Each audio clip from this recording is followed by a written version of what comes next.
सभी पत्रकार बंधुओं को नमस्कार। कल एक बहुत बड़ी घटना लखीमपुर खीरी में हुई।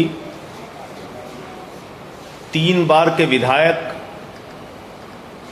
निर्वेंद्र मिश्रा जी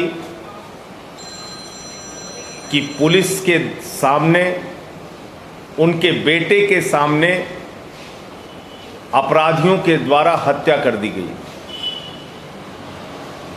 और मामला ये था कि वो अपनी जमीन की पैमाइश कराना चाहते थे और कह रहे थे कि जो हमारी जमीन हमारे हिस्से की है वो मुझे मिल जाए, बाकी जो जमीन मैंने रजिस्ट्री की है वो जिसको रजिस्ट्री की है वो ले ले। और इस बात को लेके उनके बेटे से जब कल मुलाकात हुई, उन्होंने बताया कि लाठियों से, डंडों से पीट के हमारे पिता को मार दिया गया, हत्या हो गई। बेटा पिता को लेके भागा, गांव वालों ने अपराधियों को पकड़ लिया, अपराधियों को पकड़ के विधायक जी के घर लेके आए और बजाय इसके कि सीओ वहां का क्षेत्राधिकारी उन हत्यारों पे कार्रवाई करता, उन अपराधियों पे कार्रवाई करता, उसने उल्टा जाकर विधायक जी की पत्नी को मारा, उनकी बहू को मारा और उन हत्यारों को छुड़ाकर अपने साथ लेकर चला गया। यह हो रहा उत्तर प्रदेश में पुलिस की गुंडागर्दी। इस तरीके से पुलिस अपराधियों की तरह उत्तर प्रदेश में काम कर रही है। कल मैं जब विधायक जी का पोस्टमार्टम हो रहा था, उस दौरान लखीमपुर खीरी पहुंचा, उनके बेटे से मुलाकात हुई और जो कुछ भी जानकारी उनके बारे में मिली और जो पहले से भी जानकारी थी, निर्वेंद्र मिश्रा जी एक ईमानदार, लोकप्रिय, जनता के लिए संघर्ष करने वाले, उनकी सेवा करने वाले नेता थे। 2 बार निर्दलीय विधायक बनना कोई सामान्य बात नहीं है। और ऐसे व्यक्ति की हत्या हो गई उत्तर प्रदेश में। उनकी पत्नी को पुलिस वाले जाके मारते हैं, उनकी बहू को मारते हैं, उनके बेटे को मारते हैं। पोस्टमार्टम हाउस में जब उनके बेटे संजीव से मुलाकात हुई तो उसकी वो लाइन अभी भी कानों में गूंज रही है कि चाचा, मेरे पिता को पुलिस वालों ने गीदड़ों से मरवा दिया, मेरे पिता शेर थे। ये उनके बेटे संजीव का बयान था। मैंने 3 मांग की और उनके परिवार वालों से बात करके उनके जो मुद्दे थे उसके हिसाब से मांग रखी। नंबर 1, इस हत्या में अपनी संदिग्ध भूमिका निभाने वाले क्षेत्राधिकारी, उस सीओ के खिलाफ हत्या का मुकदमा दर्ज किया जाए और उसकी गिरफ्तारी की जाए। नंबर 2, पुलिस से इस मामले की निष्पक्ष जांच नहीं हो सकती, इसलिए इसकी उच्च स्तरीय जांच कराई जाए पूरे मामले की। नंबर 3, उनके परिवार को एक ईमानदार, जीवन भर ईमानदारी से अपना जीवन जीने वाले निर्वेंद्र मिश्रा के परिवार को 1 करोड़ की मुआवजा राशि दी जाए, सहयोग राशि दी जाए। योगी जी मुझसे नाराज हो जाते हैं, हमारी पार्टी से नाराज हो जाते हैं। 12 मुकदमे करवा चुके हैं, पार्टी का दफ्तर बंद करवा चुके हैं। मेरा अपराध क्या है? मैं यही कह रहा हूं और आज फिर दोहरा रहा हूं, उत्तर प्रदेश में ब्राह्मणों की हत्याएं हो रही हैं, अत्याचार और अन्याय उनके साथ हो रहा है। दलितों की हत्याएं, पिछड़ों की हत्याएं हो रही हैं, उनके साथ अन्याय और अत्याचार हो रहा है। यही बात मैंने कही। और निर्वेंद्र मिश्रा जी के मामले में एक ईमानदार व्यक्ति की हत्या हो गई, एक ईमानदार विधायक की, एक जन नेता की हत्या हो गई। और उस मामले में जब मैं परिवार से मिलकर लौट रहा था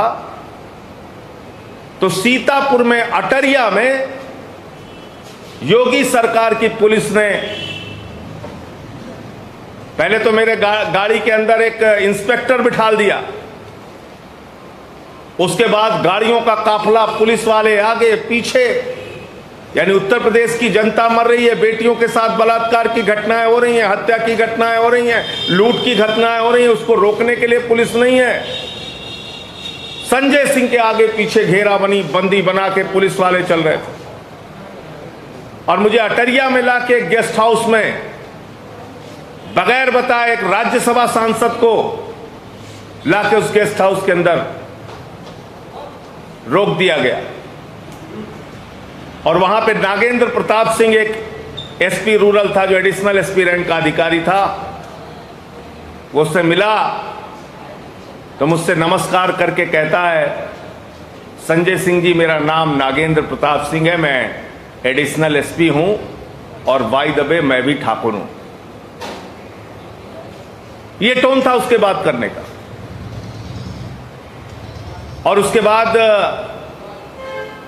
एक कमरे में बिठा दिया गया, डिटेन किया गया इलीगल तरीके से। चलो यहां तक बात समझ में आती है, लेकिन मेरा सवाल यह है कि किस कारण से मुझे डिटेन किया गया, किस कारण से मुझे वहां रोका गया। मेरे घर पे पुलिस भेज दी गई, मेरी पत्नी के फोन नंबर पे पुलिस वाले ने फोन किया, शराब पी के दरोगा घर पहुंच गया, उसने कहा संजय सिंह जी कहां है, बुलाइए। योगी जी, माफिया जगत में भी माफियाओं के भी कुछ नियम होते हैं कि एक दूसरे के परिवार के खिलाफ कोई कार्रवाई नहीं करते, लेकिन तुम्हारी मानसिकता का स्तर और तुम्हारी सरकार का स्तर माफियाओं से भी ज्यादा गिरा हुआ है नीचे। और मैं आज तुमको फिर कह रहा हूं योगी जी, अपने पूरे उत्तर प्रदेश की पुलिस लगा लो, जितने मन में आए मुकदमे लिख लो, जितनी चाहे लाठियां चलवा लो, जेल भेजना चाहते हो जेल भेजो, लेकिन तुम्हारी बंदर घुड़कियों से मैं डरने वाला नहीं हूं। तुमने 12 मुकदमे लिखवाए, 1200 मुकदमे लिखवा लो, 1700 थानों में मुकदमे लिखवा लो। इस तरीके से मुझे रास्ते में रोक के मेरे घर पे पुलिस भेज के आप क्या बताना चाहते हो कि मैं ब्राह्मणों पे हो रहे अत्याचार का मुद्दा उठाना बंद कर दूंगा, मैं उनकी हत्याओं का मुद्दा उठाना बंद कर दूंगा। मैं एक ईमानदार विधायक के बेटे, जिसने मुझसे कहा चाचा मेरे पिता को जो शेर थे उनको गीदड़ों से पुलिस वालों ने मरवा दिया, उनके मुद्दे उठाना बंद कर दूंगा इस डर से कि तुम मुझे जेल में भेज दोगे। मैं आज इस प्रेस कॉन्फ्रेंस के माध्यम से ऐलान करता हूं योगी जी, जिस दिन कहोगे 2 आदमी के साथ नहीं, अकेले कालिदास मार गाऊंगा, अकेले, 2 नहीं, हिंदुस्तान नहीं दुनिया के जिस कोने में रहूंगा, जितना समय आने में लगेगा उतने समय में तुम्हारे कालिदास मार्ग की आवाज पे आऊंगा। और तुम पुलिस के घेरे में चलते हो, मैं कोई सुरक्षा का घेरा लेके नहीं चलता। तुम हथियारों के घेरे में चलते हो, मैं कोई हथियार लेके नहीं चलता योगी जी, और तुमसे डरता नहीं, तुम्हारी सरकार से डरता नहीं। तुम भाजपाइयों के असली चेहरे में जानता हूं, और मैंने तुमसे कहा माफियाओं के भी कुछ नियम होते हैं, एक दूसरे के परिवार के साथ छेड़खानी नहीं करते, उनको तंग करने का काम नहीं करते। तुम्हारा स्तर, तुम्हारी सरकार का स्तर उन माफियाओं से भी ज्यादा नीचे है। आज फिर से एक बार उनके परिवार से मेरी बात हुई, अभी अंतिम संस्कार करने को तैयार नहीं है। लखीमपुर खीरी का एसपी पोस्टमार्टम रिपोर्ट के पहले कहता है उनकी हार्ट अटैक से मृत्यु हुई। आईजी लक्ष्मी सिंह जी जो है वहां की, उनका बयान आ जाता है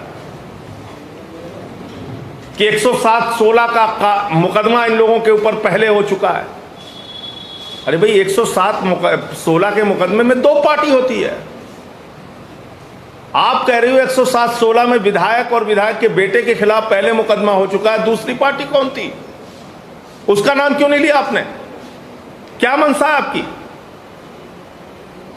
इसलिए अभी उनके परिवार से मेरी फिर बात हुई जब मैं यहाँ आ रहा था प्रेस कॉन्फ्रेंस में।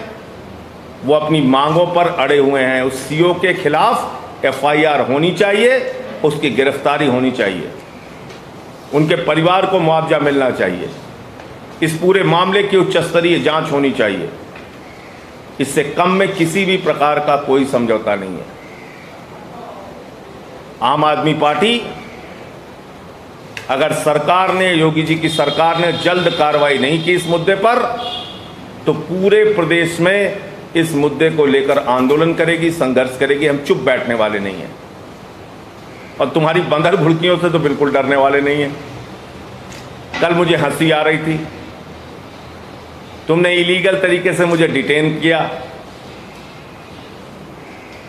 सामने से वार करिए ना योगी जी, सामने से लड़िए ना। ये बच्चों के तरीके आप अपनाते हैं, इन पुलिस वालों को भेज दो, उन पुलिस वालों को भेज दो। ऐसे डरने वाले कोई और होंगे।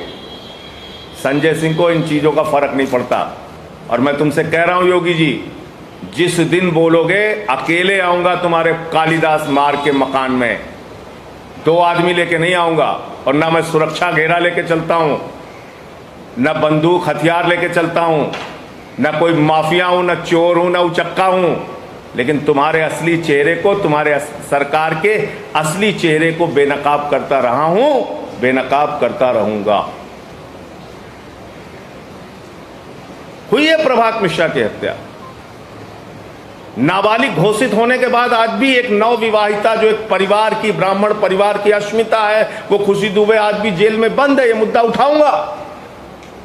दलितों के हत्याएं हो रही हैं लालगंज में कि दलित युवक को, रिक्शे वाले को लाके थाने में पीट के मार दिया गया। आज मैनपुरी में एक दलित युवक की लिंचिंग करके मार दी गई। ये मुद्दा उठाऊंगा। और तुम्हारी इन बंदर घुड़कियों से, एफआईआर और जेल से हम डरने वाले नहीं हैं। तो ये जो कल का प्रकरण हुआ है, इसमें विशेषाधिकार का नोटिस मैं उस एडिशनल एसपी एनपी सिंह के खिलाफ, और जो दरोगा मेरे घर आया था और मेरी पत्नी को रात में 11 बजे उसने फ़ोन करके और एक प्रकार से धमकी भरे शब्दों में ये कहने की कोशिश की कि संजय सिंह कहाँ हैं, वो आए तो मुझे मिलना, बताना, उन दोनों के खिलाफ मैं नोटिस भी दूंगा संसद के अंदर। और 14 तारीख से पार्लियामेंट शुरू हो रही है। उत्तर प्रदेश में हो रहे गुनाह, उत्तर प्रदेश में हो रही सरकारी दादागिरी, उत्तर प्रदेश में हो रही योगी सरकार की गुंडागर्दी को देश के सर्वोच्च सदन में, पार्लियामेंट के अंदर बेनकाब करने का काम करूंगा। 14 तारीख से पार्लियामेंट शुरू हो रही है। उत्तर प्रदेश में अपराधों का मुद्दा और योगी सरकार की तानाशाही और तुगलकी का फरमानों का मुद्दा पार्लियामेंट के अंदर उठाऊंगा। मुझे इतनी बात कहनी थी। मेरे साथ दिल्ली के चीफ विप भाई दिलीप पांडे जी, जो विधानसभा दिल्ली के मुख्य सचेतक हैं आम आदमी पार्टी के, वो भी मौजूद हैं। नदीम अशरफ जी जो हमारे सह प्रभारी हैं मौजूद हैं। मुख्य प्रवक्ता हमारे वैभव महेश्वरी जी हैं, वो हैं। मैं अब निवेदन करूंगा हमारे भाई दिलीप पांडे जी से कि वो अपनी बातें कहें।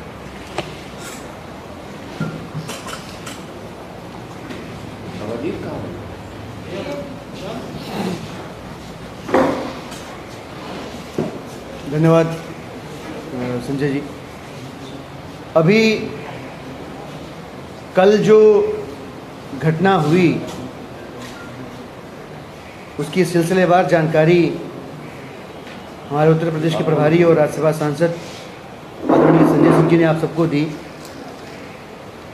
इस पूरी घटना में एक पक्ष तो ये है कि जो पीड़ित परिवार है अभी भी न्याय से वंचित है,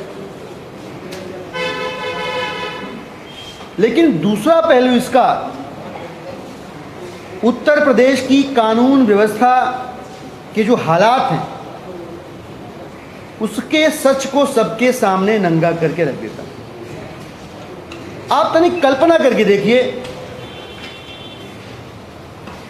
इस देश के लोकतंत्र के सबसे बड़े मंदिर का सदस्य, राज्यसभा का सांसद जब बेवजह आधी रात में उत्तर प्रदेश की पुलिस द्वारा डिटेन कर लिया जाता है बगैर कोई कारण बताए,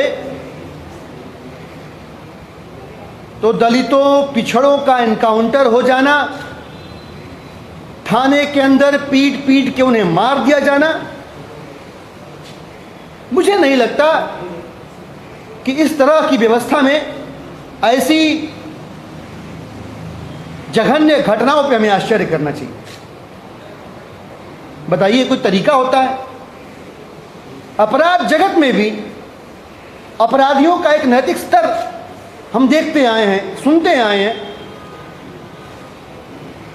दुश्मनी होती है, कोई परिवार को नहीं छूता, लेकिन यहां चूंकि राजनीतिक अहंकार इतना बढ़ गया है कि जब आप अपने प्रदेश की 94% जनता को लात मार के हाशिए पर ढके चुके हैं, तो उनकी आवाज बुलंद करने वाले संजय सिंह के परिवार, उनकी धर्मपत्नी, उनके बच्चों से आपकी कैसी सहानुभूति होगी? बस गच्चा यहां खा गए आप योगी जी कि ये जो लोग हैं, ये आंदोलन से उपजे लोग हैं, ये संघर्षों से तप कर निकले हुए लोग हैं, ये गरीब, मजलूम, दबे कुचले, पिछड़े सबकी आवाज बनने वाले लोग हैं। इस आवाज को दबाने का मादा न तो आपके अंदर है, न आपकी सरकार के अंदर है, न आपकी बेलगाम हो चुकी एक के बाद एक लगातार ब्राह्मणों को मौत के घाट उतारने वाली, दलितों पिछड़ों को मौत के घाट उतारने वाली उत्तर प्रदेश की पुलिस के अंदर है। आग्रह यही है कि हम आपसे असहमत हों, आप हमसे असहमत हो, लेकिन हम दोनों को इस देश के संविधान से सहमत होना पड़ेगा। बाबा साहब की लिखी हुई किताब से हमें सहमत होना पड़ेगा, और वो किताब ये कहती है कि लखीमपुर खीरी के अंदर 3 वाक्य लोकप्रिय, बेहद ईमानदार विधायक की अगर हत्या हुई है तो गुनहगारों को आप यथाशीघ्र जेल की सलाखों के पीछे पहुंचाइए, और उन पुलिस के आला अफसरों को भी जो कानून को अपने जूतों की नोक पर रखने की कोशिश कर रहे हैं, उन्हें भी सही जगह पहुंचाइए, वरना आम आदमी पार्टी का संगठन पूरे प्रदेश के अंदर आपकी इस गुंडई को, आपकी इस दादागिरी को एक्सपोज करेगा सड़क पर उतर के। हमारे साथ कल जो घटना हुई, बस खत्म कर रहा हूँ, हमारे साथ जो घटना हुई उसमें कल हमारे प्रदेश अध्यक्ष अबाजीत सिंह जी भी मौजूद थे, हमारे शाह प्रभारी नदीम अशरफ जी भी थे। तो मैं प्रदेश अध्यक्ष जी से चाहूँगा कि वो भी 1 मिनट में अपनी बात कहें।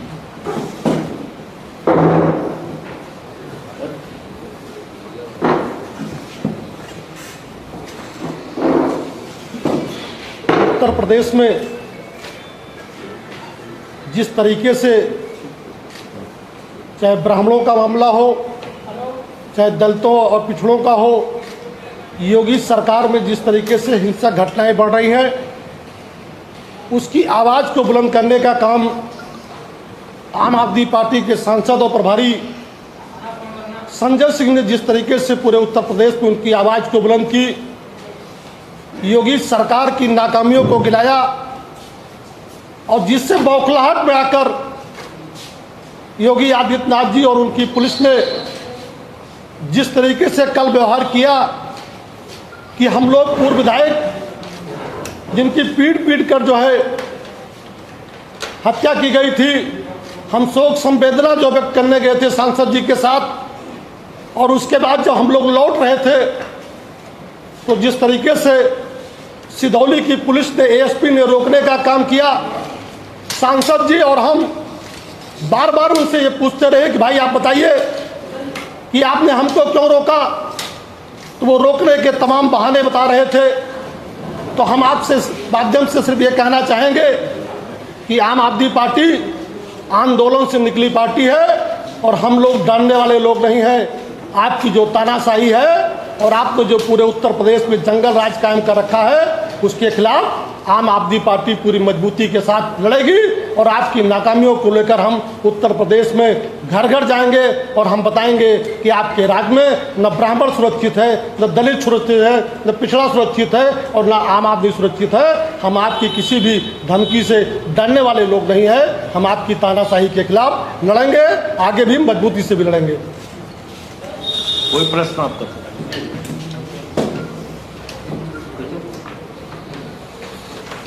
जी। 2 दिन पहले लोहिया अस्पताल में एक महिला की मृत्यु हो गई इलाज के अभाव में। हाँ, उसने सीएमएस और महिला सीएमएस से शिकायत की और उस पर वहाँ के स्टाफ ने उसको मारा पीटा और कोई कार्रवाई नहीं हुई। इसकी जानकारी आपको है? देखिए, और उनके मोबाइल पे अगर फ़ोन किया जाता है तो उनका ना मोबाइल उठता है या तो आप बताता है। देखिए, ऐसा है कि अकेले लोहिया हॉस्पिटल नहीं, केजीएमयू हो, लोहिया हो, मुरादाबाद का एक हॉस्पिटल, उसका दृश्य आया। आज इस कोरोना काल में, इस कोविड काल में जो हाल स्वास्थ्य कर्मियों का और उत्तर प्रदेश के आम जन का है, वो ऐसा आप समझ लीजिए कि मौत के मुंह में उनको उनके हाल पर छोड़ दिया गया। उनकी किस्मत है तो बच जाएं और किस्मत ठीक नहीं है तो मर जाएं। उत्तर प्रदेश पहला राज्य है जहां के 2 मंत्री अपनी जान गंवा चुके हैं। उत्तर प्रदेश के अंदर इसी लखनऊ में 7 घंटे तक एम्बुलेंस में एक व्यक्ति घूमता रहा और उसके बाद उसकी डेथ हो गई। एक पत्रकार को, जो आपके पीटीआई के बड़े सम्मानित पत्रकार थे, उनको 3 घंटे तक एम्बुलेंस नहीं मिल पाई और उनकी जान चली गई। 3 लोग एक बिल्डिंग से 1 महीने के अंदर मुरादाबाद में कूद के मर जाते हैं, आत्महत्या कर लेते हैं। एक सीएमओ,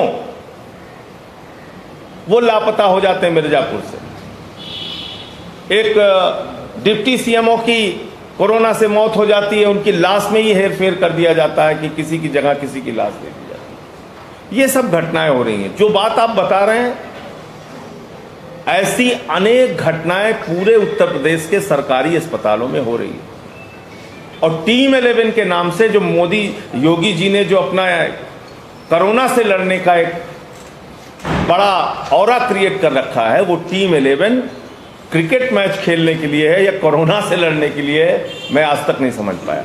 उसमें एक डॉक्टर नहीं, एक एक्सपर्ट नहीं, एक महामारी से लड़ने का जानकार नहीं। कोरोना के नाम पे हो क्या रहा है? पीपीई किट का घोटाला हो रहा है। आज इन राष्ट्रभक्तों की, फर्जी राष्ट्रवादियों की असलियत सामने आ गई। एनालाइजर खरीदने के लिए भारतीय कंपनियों ने भी टेंडर डाला, चाइना की कंपनियों ने भी टेंडर डाला। चीन से 1.5 लाख रुपए में मिलने वाला एनालाइजर 3,30,000 रुपए में मंगाया गया। ये एक बड़ा घोटाला हुआ है पूरे उत्तर प्रदेश के अंदर। तो आपदा में अवसर, मोदी जी ने कहा था, योगी जी ने उसको अपना लिया। इस आपदा में भ्रष्टाचार का अवसर योगी सरकार ने देखते हुए oximeter, thermometer, ventilator, oxygen, analyser, PPE kit, mask, हर चीज में घोटाला कर रहे हैं। ये रावण के 10 सर के समान एक बड़ा कोरोना घोटाला हुआ है। ये ताबूत घोटाले की तरह एक घोटाला है, ये कोयला घोटाले की तरह एक घोटाला है और ये शमशान में दलाली खाने के समान कोरोना घोटाला इस समय हुआ है जब लोग अपनी जान गंवा रहे हैं कोरोना से। योगी जी की सरकार इस आपदा को अवसर में बदल रही है और घोटाले कर रही है।